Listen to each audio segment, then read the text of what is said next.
Prezados amigos presentes, amigos de Chico Xavier, gostaria de nominá-los a todos, mas ante a evidente impossibilidade, eu condenso a minha gratidão, citando os amigos aqui presentes, Geraldo Lemos Neto, Eurípides, Higino dos Reis, Vivaldo da Cunha Borges, a senhora Rosalia Perrone Machado, de Goiás, e os meus familiares.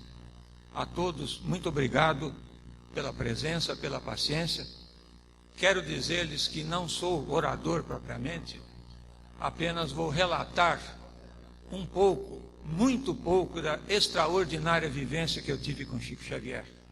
Vou falar da pessoa Chico Xavier, da sua obra, do significado profundo de tudo aquilo que Chico trouxe para todos nós.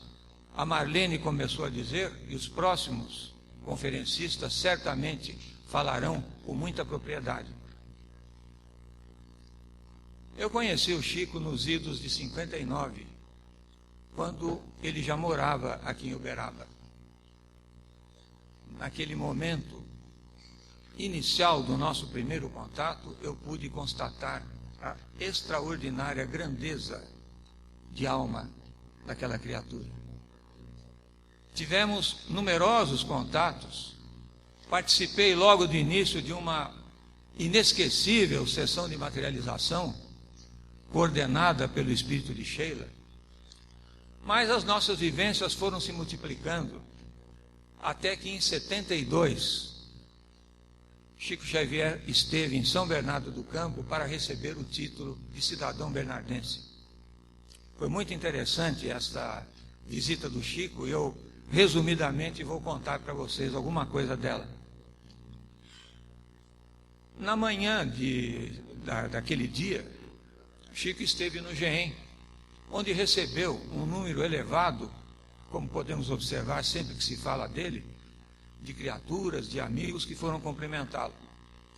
O meu pai, o saudoso Rolando Ramaciotti, generoso até em excesso, pediu à minha mulher que preparasse ao Chico um ágape para 12 pessoas, porque ele entendia que o Chico deveria descansar depois do almoço, em função dos compromissos assumidos no decorrer da tarde.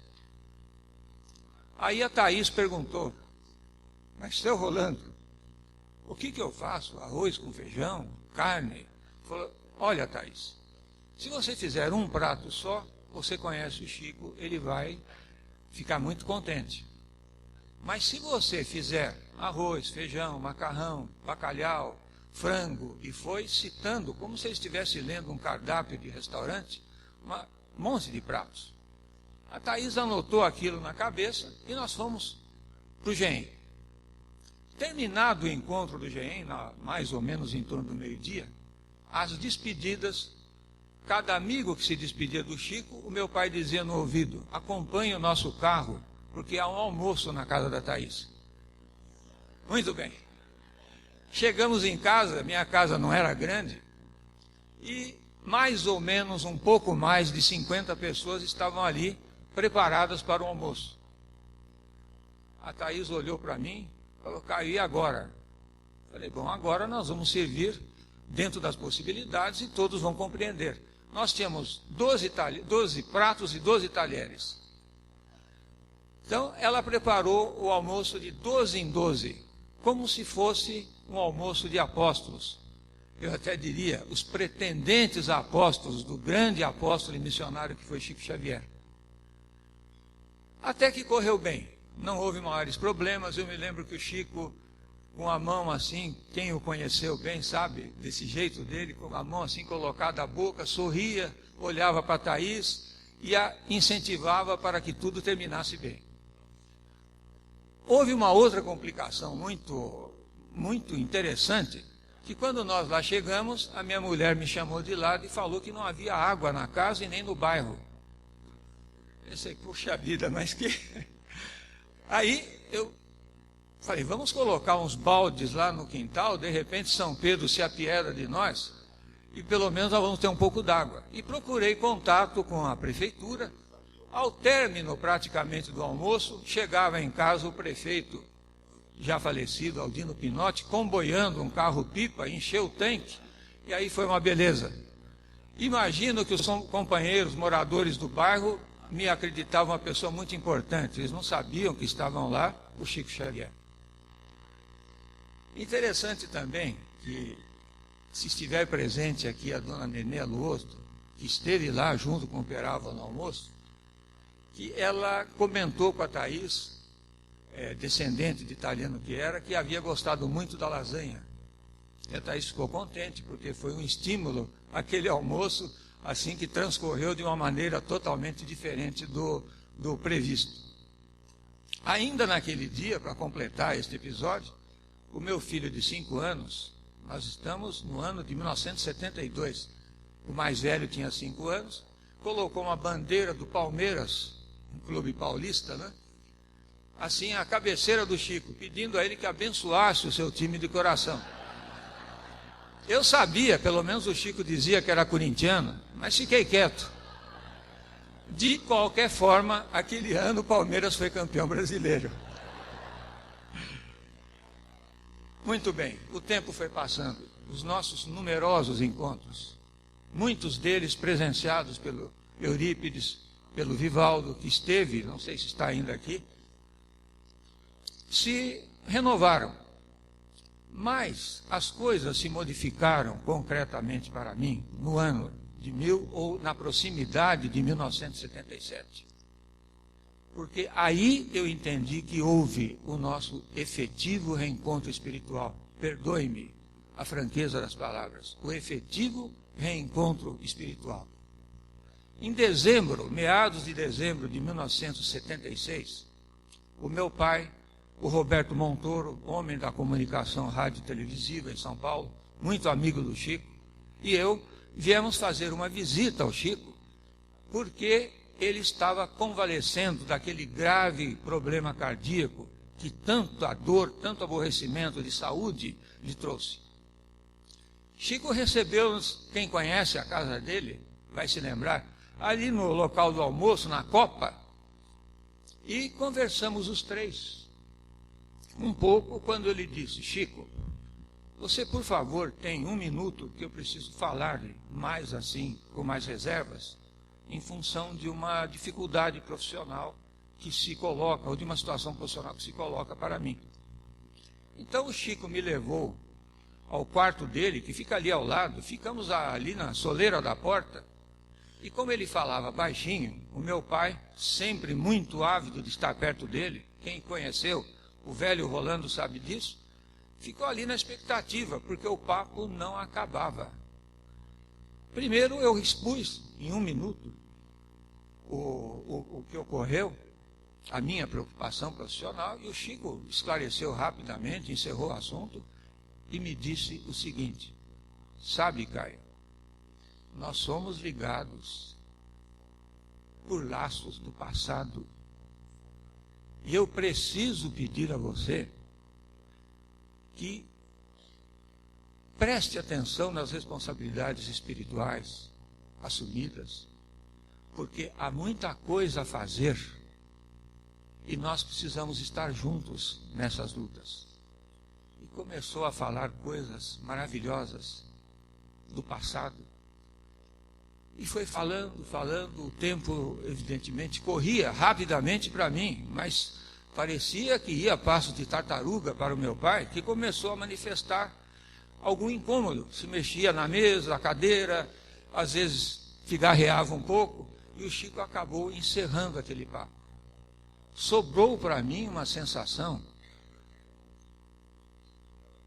que nos momentos mais difíceis da minha vida, eu sinto que esta sensação é a mesma. Uma sensação de paz, de harmonia, de um local para onde, naqueles momentos de um papo relativamente rápido, o Chico me transferiu espiritualmente. Pouco mais de 1 mês depois, já em janeiro, a memória já começa a me falhar um pouco, em janeiro de 1977, o ano de seu 50º mediúnico, Chico fez uma tarde de autógrafos no Rio de Janeiro, no grupo do seu amigo Gaio. Lá estivemos. E enquanto aguardávamos numa sala dentro da instituição do Gaio, o Chico repousava ao lado. Depois de um almoço rápido, o Eurípides estava presente e estava ali descansando depois do almoço para iniciar a tarde de autógrafos. O Eurípides abre a porta e me chama: Dr. Caio, o tio Chico quer falar com o senhor. Eu entrei, num átimo estava lá, ele estava deitado, recostado, mostrou-me as marcas de um recente eletrocardiograma e voltou a conversar sobre os assuntos de que falara na minha visita de dezembro. Transportamos-nos novamente para um outro plano que eu não consigo descrever. As lágrimas não me deixariam falar da beleza das palavras do Chico, que eu sentia no fundo alguma coisa ele queria me dizer, com mais profundidade. Passados 2 meses, em março de 1977, portanto, o ano do seu cinquentenário mediúnico, Chico fez uma visita ao meu pai, em São Paulo. O meu pai tinha o hábito de, toda vez que vinha visitar o Chico, ou que o Chico nos visitava, ou em qualquer oportunidade, ele tinha o hábito de convidar os amigos do grupo, porque ele entendia que deveriam sempre aprender com o Chico. Então havia naquela noite em casa, era uma quinta-feira de meados de março de 1977, cerca de 1 dúzia de pessoas, um pouquinho mais, companheiros do grupo. O Chico nos levou até, era um sobrado que meu pai morava, nos levou até um quarto em cima, né? E começou a conversar, dizendo, em resumo, o seguinte: olha, gente, sob a coordenação do Rolando, aqui reunidos, vocês têm responsabilidade perante a divulgação da doutrina espírita em língua portuguesa. Evidentemente, ele se referia àquele grupo. É óbvio que o grupo era muito mais amplo e o número de personalidades do passado, o número de pessoas ligadas à doutrina é infinitamente grande. Mas ele se referia àquele grupo, dizendo que, em função de compromissos assumidos 600 anos em terras portuguesas, aquele grupo, sob a coordenação do Rolando, assumira também, para a atual existência, o compromisso da divulgação da doutrina em língua portuguesa. Falou muito mais coisas, mas na generalidade. As despedidas, estávamos em São Paulo, eu morava em São Bernardo do Campo. Coloquei a Thaís, meus 3 filhos no carro e fui me despedir do Chico ali na saída do sobrado. E falei: Chico, você poderia dizer mais coisas, não poderia? Lembro-me bem do seu olhar. Ele me encarou e falou: você quer ouvir? Eu não sabia o que responder. Falei: quero. Então aguarde que domingo, à meia-noite, eu vou lhe telefonar. Passaram-se 2 dias, eu não consegui suportar a expectativa da demora, né, para o telefonema. Acomodei, ele havia pedido que acomodasse a Thaís e as crianças para que eu ficasse à vontade para receber o telefonema. Eu morava em São Bernardo, lá é comum esse tipo de construção, numa casa construída às avessas, em função dos terrenos escarpados. E eu então desci, depois que acomodei a Thaís, as crianças, desci para o escritório que ficava embaixo. Desci às 11 horas. E fiquei pensando, de repente ele telefona antes, mas não telefonou.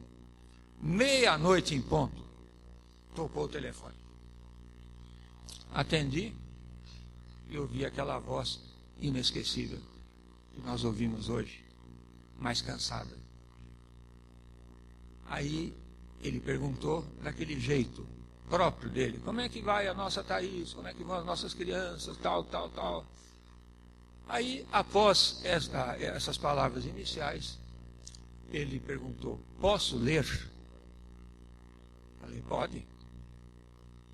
Durante 60 minutos, ele me leu um texto que posteriormente ele me entregou, assim que eu vim a Uberaba, falando do passado. Coisas maravilhosas. algumas duras, mas aquilo me pegou de surpresa e ambos chorávamos ao telefone. Quando ele terminou, aquele silêncio, né, natural, eu só pude dizer: olha, Chico, amanhã eu estou aí. No dia seguinte, eu vim a Uberaba, cheguei aqui lá pelas 6 horas da tarde, ele me recepcionou, e das 8 horas até as 4 da manhã, ele exemplificou os relatos, contou com muito mais detalhes os relatos daquele texto que me entregou. Aliás, seria rotina, como eu vou dizer mais tarde, ele me entregar os textos a posteriori. Conversamos até as 4, quando ele percebeu que eu já estava caindo de sono. Já não dormia na noite anterior. A viagem longa. Falou: olha, agora você vai descansar, amanhã nós continuamos. Fomos até o meio-dia no dia seguinte e eu voltei. Esta rotina se estabeleceu a cada 3 semanas durante todo o ano de 1977. Nos dias em que eu não estava aqui, e não sendo dias de reunião, sexta e sábado, ele me telefonava. Perdoe-me abrir o coração, porque eu estou falando da pessoa Chico Xavier. Nesses dias todos, menos sextas e sábados, ou quando eu estava aqui, ele me telefonava. Às vezes meia-noite, às vezes meia-noite e 15, às vezes meia-noite e meia. E, muito obrigado. E, evidentemente, as atividades minhas eram intensas naquela época, até porque eu estava começando a minha vida profissional, todas aquelas atuações familiares, e eu fui cansando. Ele percebeu isso no fim do ano, quando ele resolveu me dar um tempo. Falou: cara, descansa um pouco, a gente vai conversar com um pouco mais espaçadamente, mas você está precisando dormir um pouquinho. Ao longo deste ano, quando eu vim aqui, algumas vezes ele voltava comigo, pegava a minha carona para São Paulo, sempre meio-dia, 1h da tarde do dia seguinte. A rotina era a mesma. E o seu amigo, o Benedito Calixto, me parece que é esse o nome,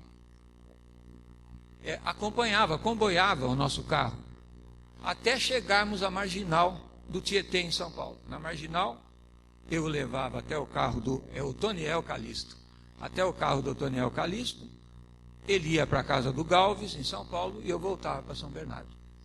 Numa dessas viagens, ele me contou uma sua existência inteira, do começo ao fim, com envolvimentos, evidentemente, de outras criaturas. Era uma maravilha, porque a gente ouvindo a música do carro, aliás, música eram fitas que ele me dava, como eu vou contar, ele relatou toda a existência. E a gente passou, então, algumas horas de viagem num encantamento todo especial. Mas o que nós conversávamos aqui, em Uberaba, nas minhas vindas frequentes, de cada 3 semanas, ele me falava muito de Isabel de Aragão, da Santa Isabel dos Católicos, da nossa Rainha Santa. Ele me falava muito de Inês de Castro, por quem eu sentia, ele tinha um carinho todo especial, falava com muito carinho. As nossas conversas se prolongavam nesse sentido. Os textos que ele lia nos telefonemas, ele me entregava e desdobrava esses textos, sempre ao som de músicas suaves, músicas orquestradas, músicas portuguesas orquestradas, francesas, clássicos leves, as orquestras conhecidas da época. E aquelas fitas ficavam rodando, rodando, rodando, até gastar. O toca-fitas eu não conseguia trocar. Eu trazia um toca-fita de presentes para ele, não via o toca-fita na próxima viagem. Era sempre aquele, o mesmo desde o início. Quando nós não conversávamos em uma das suas salas de reunião, havia 2. Numa das suas salas, nós íamos até o jardim e conversávamos próximo a uma gardênia que eu namoro até hoje. Muito bem. Aqueles papos marcaram-me profundamente, porque ele me falou de um passado que não dá para esquecer.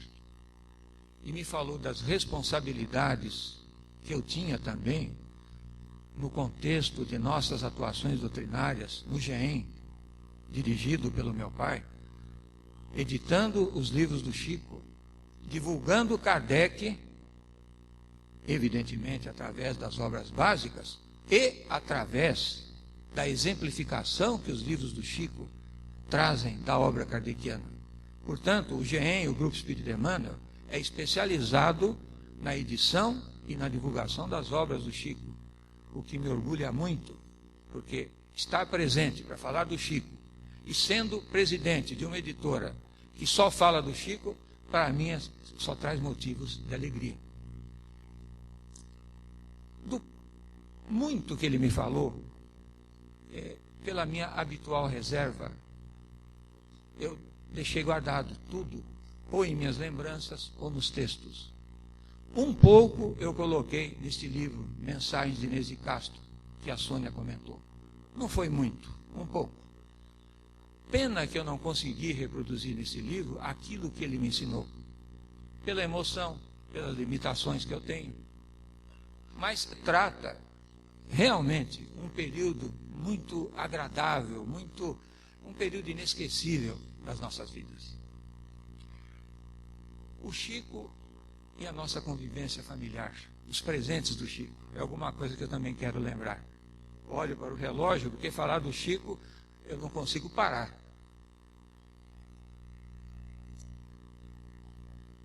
Há na minha sala de trabalhos uma gravura, um quadro transformado em gravura de Isabel de Aragão, muito popular aqui no Brasil, aqui em Portugal, que me foi dado pelo Chico.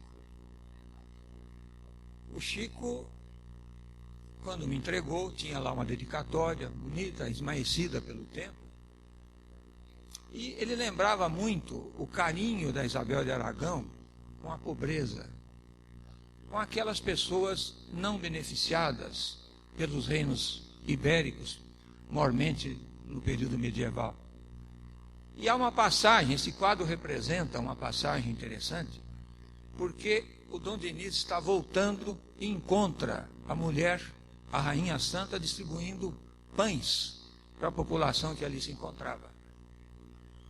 Mas ela dobra o avental e o Dom Diniz pergunta, todos conhecem essa passagem: senhora, o que tens aí no avental? Ela abre o avental e fala: são rosas, meu senhor. Ele fala: mas rosas em janeiro? Janeiro é inverno em Portugal, não é tempo de rosas.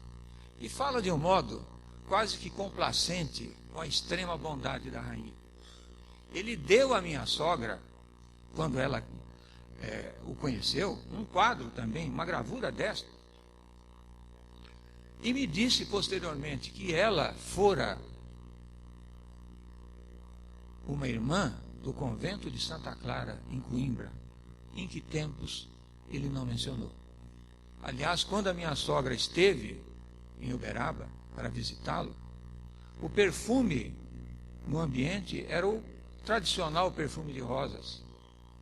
E ela foi envolvida por um perfume de violetas, que é o perfume do gosto dela. O ambiente em torno dela exalava violetas, e em volta do ambiente todo em que o Chico estava eram rosas.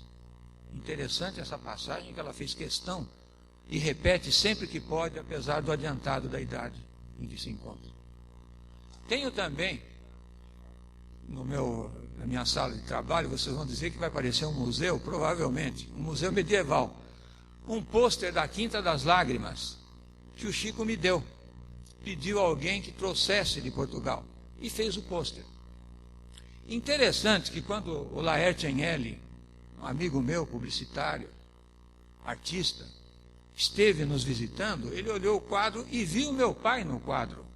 Falou: Caio, vejo rolando lá. Prestando atenção, realmente dá para ver o meu pai com a formação ectoplasmática, saindo do nariz e formando com uma nitidez bem razoável o rosto do meu pai.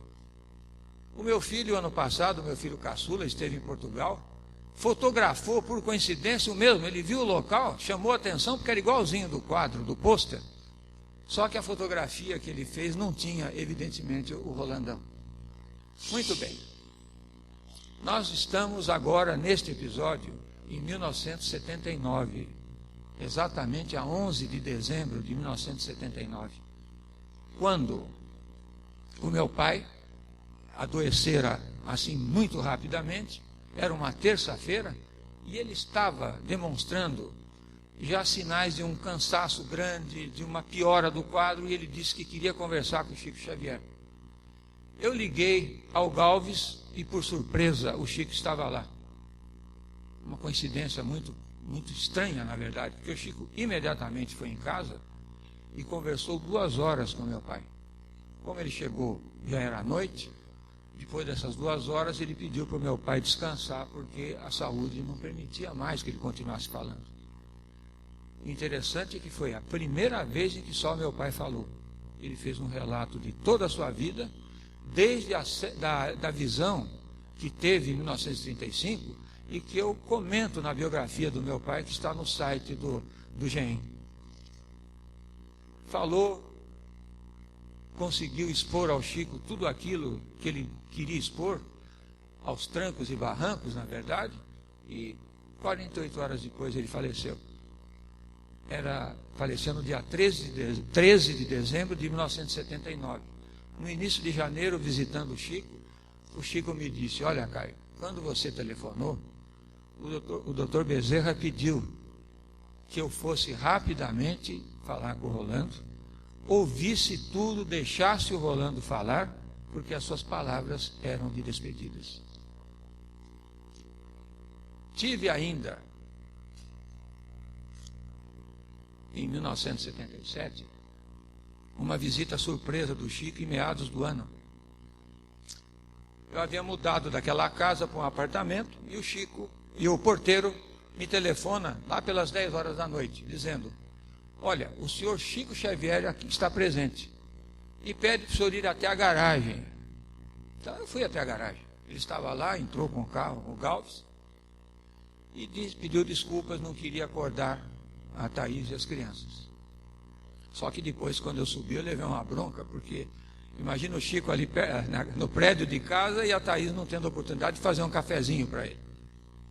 Ele me entregou um livro chamado Inês de Castro na Vida de D. Pedro, do escritor português Mário Domingues, e me falou: Caio, leia este livro que eu mandei buscar em Portugal. Só que depois eu quero que você me empreste. Um livro extraordinário. Eu acho que das obras referentes ao assunto, foi a melhor que eu li. Emprestei ao Chico, estava demorando para devolver, demorando. Evidentemente eu não tinha coragem de cobrar. Recebi este livro de volta há 1 mês, das mãos do Eurípides, quando vim visitá-lo o mês passado aqui em Uberaba. Há uma passagem do Chico muito interessante, referente à perda de entes queridos. Dolorosa, evidentemente, mas interessante. Numa dessas minhas vindas a Uberaba, estávamos ali no jardim, sempre próximos à Gardênia. Quando chega o Jorge Gaio do Rio, com o senhor Sendas, um senhor já idoso, dono de uma rede de supermercados, me parece que mais conhecida no Rio de Janeiro. Este homem chorava qual uma criança, porque havia perdido a esposa recentemente. Aí o Chico falou assim: Caio, me dê licença que eu vou entrar com o Jorge Gaio e o senhor Sendas até uma sala de reuniões, depois eu volto. 1 hora depois, mais ou menos, ele voltou. O senhor Sendas trazia nas mãos um calhamaço de mensagens, de laudas, com referências familiares maravilhosas, e o homem sorria.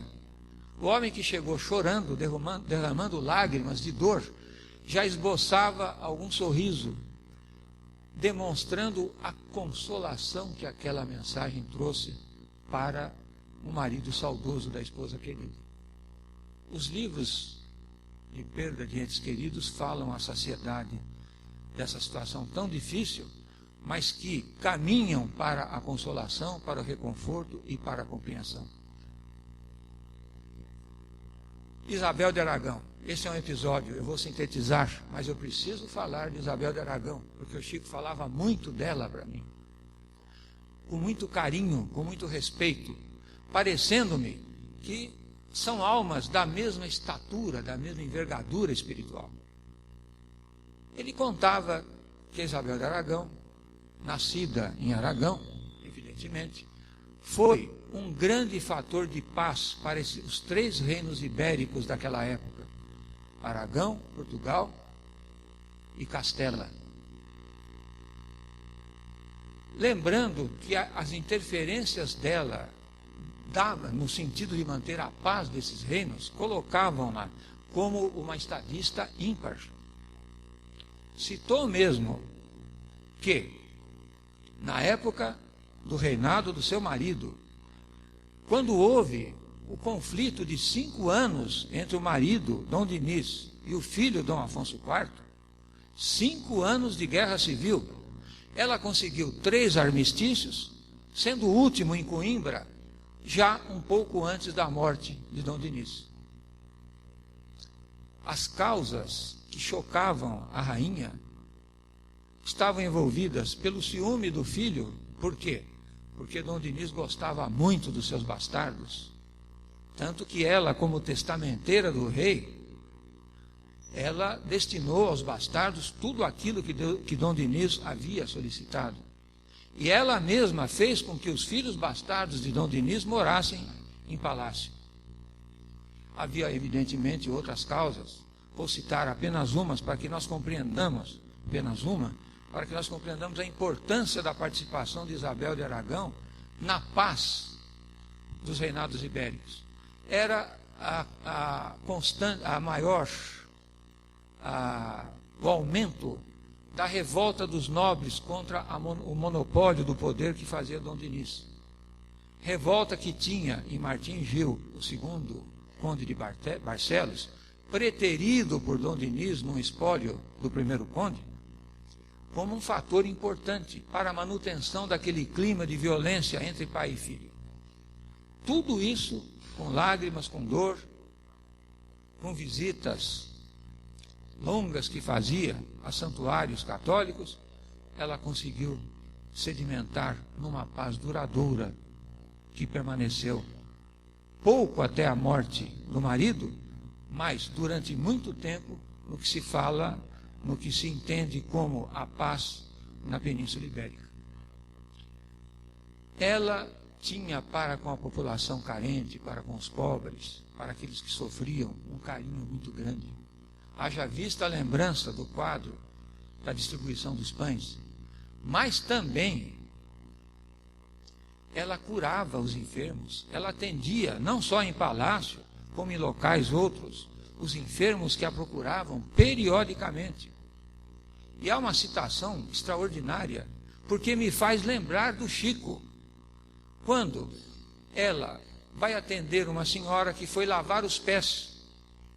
A senhora apresenta o pé sadio, que não tinha nada, escondendo de vergonha o outro pé, porque ela estava sendo comida, aquele membro está sendo comido por uma gangrena, e havia um mau cheiro grande em função disso. Então ela escondeu o pé enfermo, e quando foi colocar o pão na bacia, a Rainha Santa falou: não, você vai colocar o outro pé.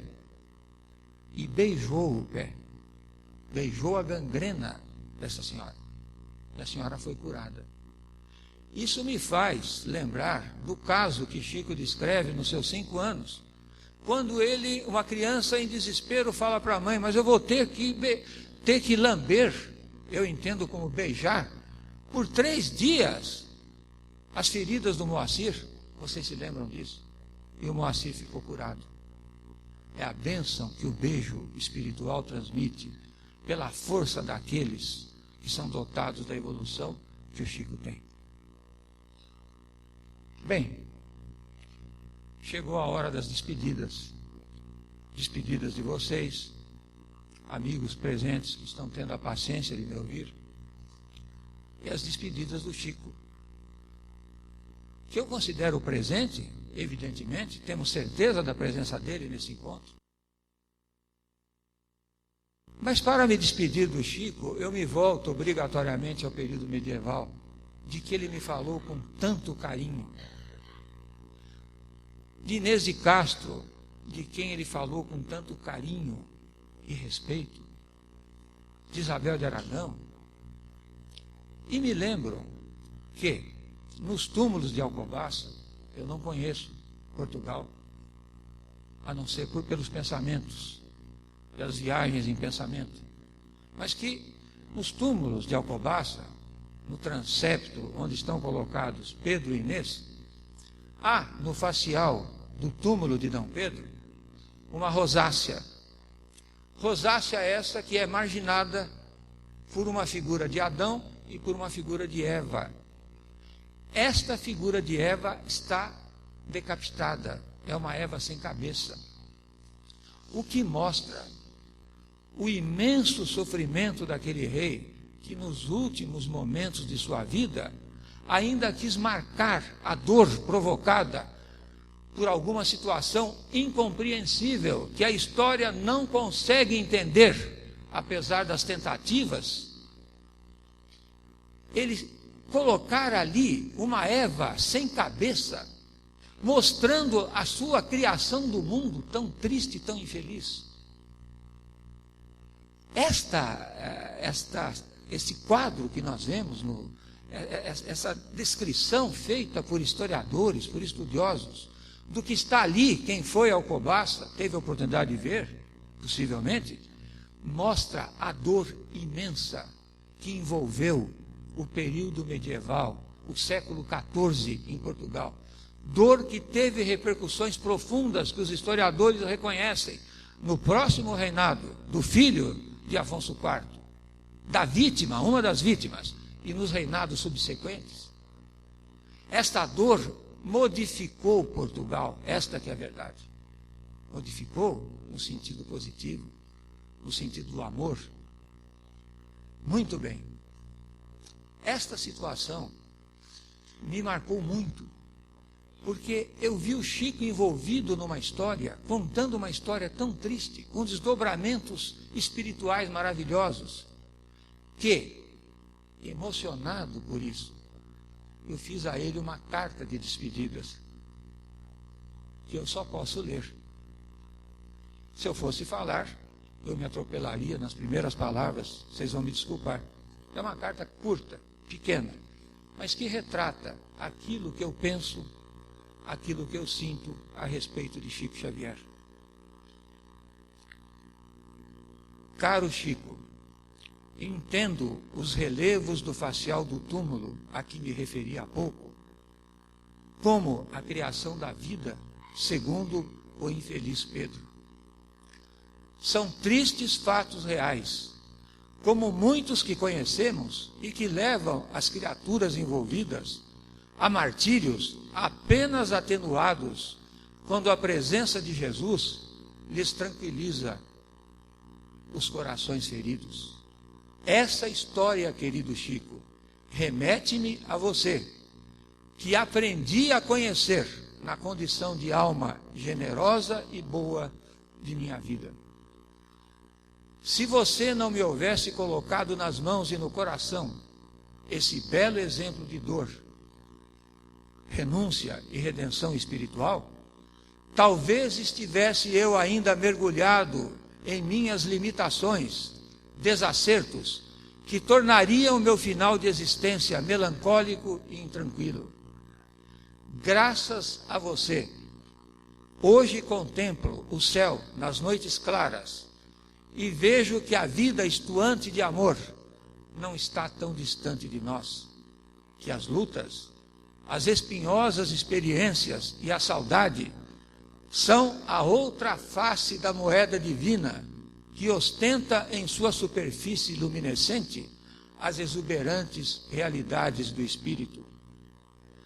Como posso esquecer criatura como você, querido Chico, que me tirou ao ostracismo da ignorância do espírito e ensinou-me a amar uma simples gardênia perfumada, que me mostrou em quadros inesquecíveis que também o inverno é contemplado pelo alarido de pássaros obstinados?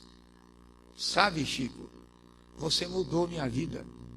Não foi a sublime transformação de Paulo de Tarso nas 3 décadas que viveu após a visão de Damasco, mas foram também 30 anos em que as lutas internas, os conflitos de minha alma ainda rudimentar, levaram-me, nos dias atuais, a pensar em você, em recordá-lo, seja no burburinho natural do dia ou na solidão das longas noites de reflexão e saudade. Com você, aprendi a orar. E aprendi também que as almas que se prezam estão sempre juntas, unidas pelo magnetismo maior que as aproxima, por mecanismos tais que os tempos ainda nos levarão a compreender. Amamo-nos quando estamos próximos, sem obstáculos palpáveis, ou quando nos separam barreiras inexpugnáveis, como o mar imenso, ou as elevadas cordilheiras que beijam o céu. Como agradecer, alma bendita de nossas vidas? Com as palavras com que, em tempos passados, sua bondade envolveu-me, de tal modo que lhes devolvo nos mesmos versos, com a perene gratidão de quem tanto o venera. Alma querida, meu sonho e meu encanto, nunca pensei que a vida, com sua falta em mim, doesse tanto.